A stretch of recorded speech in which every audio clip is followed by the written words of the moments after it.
الحمدللہ وکفا والسلام علی سید الانبیاء وعلی اصحابہ وعلی بیتہ اجمعین۔ اسلام ایک نظریہ حیات ہے، ایک نظام حیات ہے، اور اسلام کے اندر زندگی گزارنے کے تمام پہلو موجود ہیں۔ اب جو اسلام کو مان لیتا ہے، جو مسلمان بن جاتا ہے، وہ ایک ملت کا حصہ بن جاتا ہے۔ مسلمان ہونے کے بعد آپ ہر طرح کی گروہ بندی، خواہ وہ لسانی گروہ بندی ہو، خواہ وہ زبان عقیدے، خواہ وہ خون کی بنیاد پہ ہو، خواہ وہ علاقے کی بنیاد پہ ہو، اسلام تمام ان گروہ بندیوں کی نفی کرتا ہے۔ پہچان کی حد تک آپ کو قبائل اور شعوب میں پیدا کیا گیا، لیکن قبیلے کی بنیاد پہ، قوم کی بنیاد پہ، زبان کی بنیاد پہ، نسل کی بنیاد پہ ایک گروہ بنا کر اس کے لیے جد و جہد کرنا، اسلام کے نزدیک بت پرستی کی طرح کا یہ ایک شرک ہے۔ نبی آخر زمان حضرت محمد مصطفیٰ صلی اللہ علیہ وسلم جس ماحول میں پیدا ہوئے وہ مکہ کا ماحول تھا، جہاں پہ قبائلی نظام تھا، ہر شخص اپنے قبیلے کے تحت نظام حکومت کے تحت اپنی زندگی بسر کر رہا تھا۔ وہاں آپ نے اس قبائلی نظام کے اندر آپ نے اللہ کی وحدانیت کا نعرہ لگایا، اپنی رسالت کے اقرار کی بات کی، تو آپ کی قوم کے لوگ جو آپ کو صادق اور امین کہتے تھے، جو آپ کے خاندان سے تعلق رکھتے تھے، جن کا سلسلہ نسب آپ سے ملتا تھا، وہ آپ کے مخالف ہو گئے۔ ابو جہل جس کا تعلق قریش سے تھا، وہ سخت دشمن بن گیا۔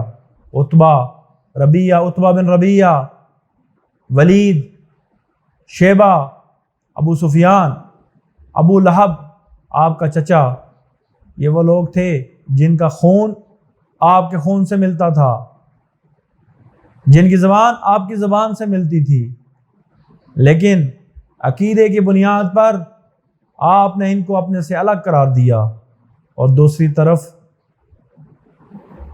سلمان فارسی فارس سے آنے والا، بلال حبشی حبشہ سے آنے والا، صہیب رومی روم سے آنے والا، نہ وہ عربی اور نسل تھے، وہ اجمی اور نسل تھے، لیکن نبی صلی اللہ علیہ وسلم نے ان کو اپنا کہا، اپنی ملت کہا۔ اگر اسلام قبائلی نظام کو برقرار رکھتا، اسلام کے اندر قوم پرستی کی کوئی گنجائش ہوتی، خواہ وہ زبان کی بنیاد پہ، خواہ وہ علاقے کی بنیاد پہ، تو سب سے پہلے ابو جہل جو سب سے بڑا قوم پرست تھا وہ آپ کے ساتھ ہوتا، ابو لہب آپ کے ساتھ ہوتا، لیکن یہ لوگ آپ کے مخالف کھڑے ہو گئے کہ محمد مصطفیٰ ہم عربی النسل کے اوپر یہ اجمی لوگوں کو، یہ پسے ہوئے لوگوں کو، یہ غریب لوگوں کو ہمارے اوپر مسلط کر رہا ہے جو ہماری قوم سے ہی نہیں ہے۔ تو اسلام نے قوم پرستی کے ہر شیطانی عمل کی اسلام نے مذمت کی ہے۔ آج مسلمان یا تو وہ قوم پرست ہو سکتا ہے، یا تو وہ علاقہ پرست ہو سکتا ہے، یا مسلمان ہو سکتا ہے۔ یہ عجیب کنفیوژن ہے کہ ہم مسلمان بھی ہیں اور قومیت کی تحریکوں میں بھی شامل ہیں۔ بھائی اسلام ایک فلسفہ ہے، اسلام ایک طرز زندگی ہے، اسلام ایک نظام حیات ہے۔ اگر اسلام کو مانا ہے تو پھر تمہارا نبی عربی ہے، تم عجم سے تعلق رکھنے والے ہو، کل تم اپنی قوم کی بنیاد پر یہ دعویٰ کرو گے کہ ہم اجمی عربی نبی کو نہیں مانتے اور ہمارا نبی ہماری قوم میں سے ہونا چاہیے۔ یہ قوم کے بت ہیں، یہ فساد ہے، اور یہ معاشرے کو تباہ کرنے کے ذریعے ہیں۔ ایک مسلمان ایک وقت میں یا اللہ کا بندہ ہو سکتا ہے، یا خدا پرست ہو سکتا ہے، یا قوم پرست ہو سکتا ہے۔ اور یہ شیطانی جال نبی صلی اللہ علیہ وسلم کے دور میں بھی، عصبیت نعرے نبی صلی اللہ علیہ وسلم کے دور میں بھی لگائے گئے۔ غزوہ بنو مستلق کے دوران ایک انصاری صحابی اور ایک مہاجر صحابی کے درمیان کسی بات پہ اختلاف ہو گیا، اور اختلاف فطرت ہے انسان کا، انسان کوئی بھی مکمل نہیں۔ جب دو صحابہ کے درمیان اختلاف ہو گیا تو مہاجر صحابی نے مہاجروں کو پکارا، انصاری صحابی نے انصار کو پکارا۔ اب یہاں پہ کیفیت یہ ہو گئی تھی کہ وہ لڑائی کی کیفیت ہونے والی، شر پسند لوگوں نے اس کو اور جو منافقین موجود تھے ان کو اور بھڑکانے کی کوشش کی، تو نبی صلی اللہ علیہ وسلم کو پتہ چلا۔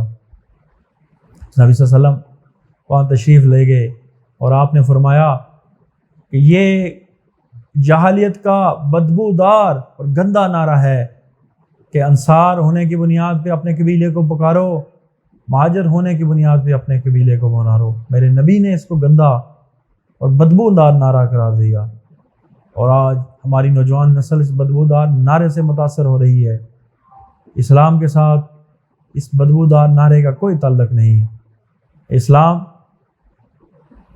مسلمان کو جست واحد قرار دیتا ہے، خواہ وہ پاکستان کا مسلمان ہے، خواہ وہ کشمیر کا مسلمان ہے، خواہ وہ ہندوستان کا مسلمان ہے، خواہ بنگلہ دیش کا ہے، عرب کا ہے، امریکہ کے اندر ہے، کہیں بھی رہنے والا مسلمان ہے، وہ ایک ملت کا حصہ ہے اور وہ ایک نظام کے تحت چل رہا ہے، اور وہ نظام کون سا ہے؟